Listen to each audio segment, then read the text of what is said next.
Vote వేయని వాడికి మాట్లాడే హక్కు లేదు. సో సొల్లు కబుర్లు చెప్పకు, ముందు ఓటు వచ్చి వెయ్యు. ఎండ ఉంది గాడిది గుడ్డు ఉందని చెప్పేసి ఎదవ డ్రామాలు ఆడమాకు. నేను నీకే చెప్తున్నా, ఏ కబుర్లు చెప్పినా కూడా నువ్వు ఓటు వేయకపోతే పనికిరావు.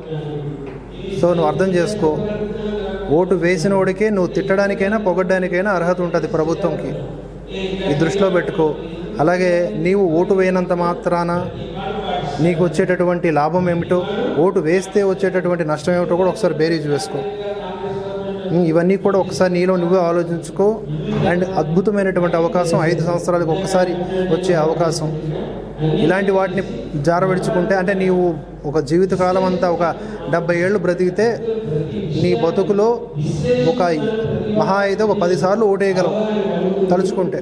సో అలాంటి ఒక అవకాశాన్ని ఎందుకు వదులుకుంటావు చెప్పు. దయచేసి బయటికి రా, నచ్చిన వ్యక్తికి ఓటు వేయి.